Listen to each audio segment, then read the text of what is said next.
Hindi, tingnan mo. Kuya Rico, wag na lang po. Ayoko. Nasa sa iyo. Ayoko po. Eh, tatay mo naman yan. Ba't ka naman Ulo matakot? kausap. Okay. Anyway, sige, basta yun, yun lang payo ko, ang mga kaluluwa na mahal natin sa buhay, pag pinagdarasal natin, sila naman na magdarasal para mabigyan tayo ng magandang buhay dito sa lupa, okay? Salamat po. Yun ang importante. Alam mo, Pagdasal natin sila. Darwin, miski na ang problema mo, parang may problema ka, tuwan-tuwa ako sa iyo. Hindi, totoo lang. Cute ka at napaka-sarap mong kausap. Ito, meron kaming 5,000 pesos Yan. para sa iyo, ha? Thank you, at hindi lang yan, hakaranahan ka pa siyempre. In honesty, ito gustong-gusto rin umakyat dito pero hindi ba kaakyat, ano, ha? Parang pareho lang. Parang Rico talaga. Hi, Carl. Yung, ang tayo, ha?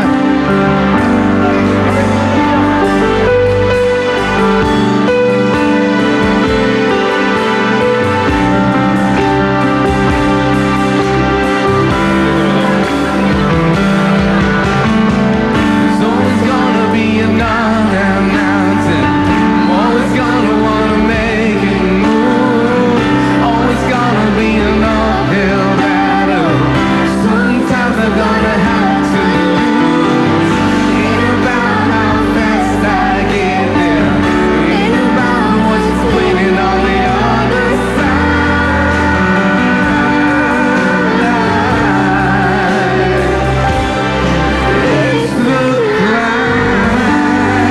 Philippine Normal College! Saan pa rin ako mantao? Karewin. Salamat! Salamat sa'yo, Karewin, ha? Yamot, dadalawin ka ng tatay mo. Huwag ka mag-alala anytime now. Okay. Okay, at ito naman po ang ating pangalawang kapamilya makakakwentuhan ngayon na si Ramon. Ramon! Tatay Ramon! Balakpakan natin si Tatay Ramon. Tay, isa. Welcome po, Tay!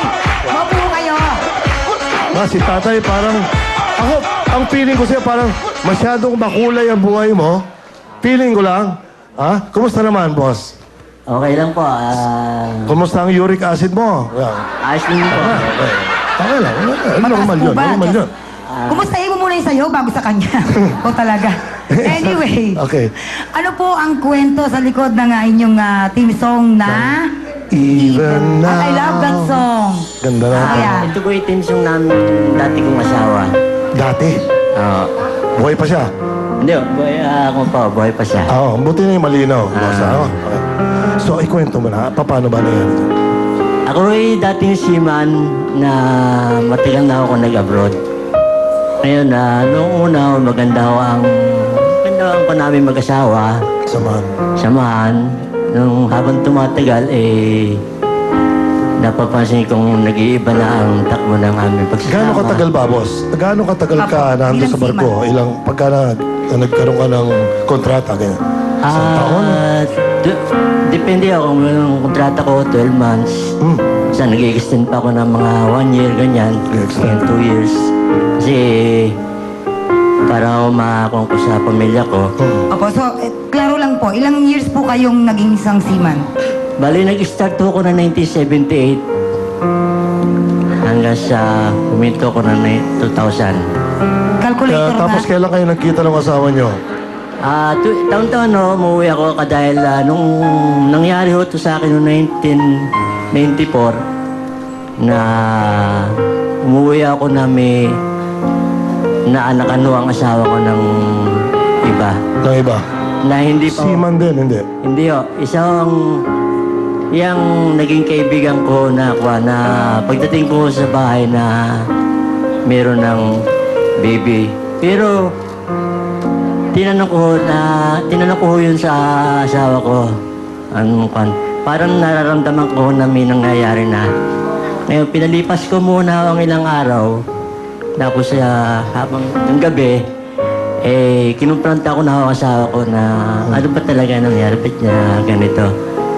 Ngayon, kung nakatatanong, nagtapat din siya na tukso siya. Na anak siya ng parang kaibigan ko pa. Kaibigan mo? Hindi mo naman pinagkatiwala sa kaibigan nung wala ka? Hindi naman, dahil yun nung oras na yun, siyempre, pag tatapos na ang kontrata namin, halos lipa rin na namin ang kwan. Hindi na kami makatulog ganyan.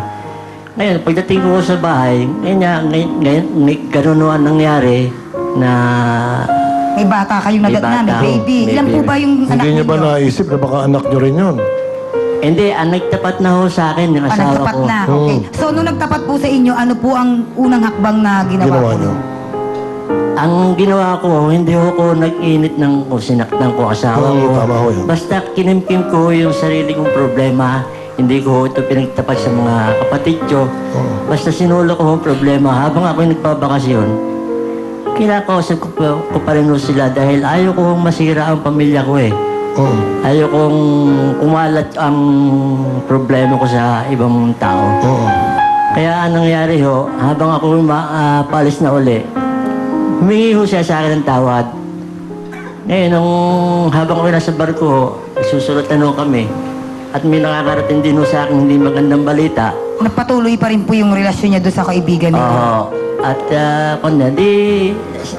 parang yung kwan ko, yung buhay ko, ikinuha ko na sa Panginoon Diyos na sa Kanya ko kumapit. Okay. Kung Dahil nasa barko ho ako, nag-iisa ko, wala akong sarili kong katulong.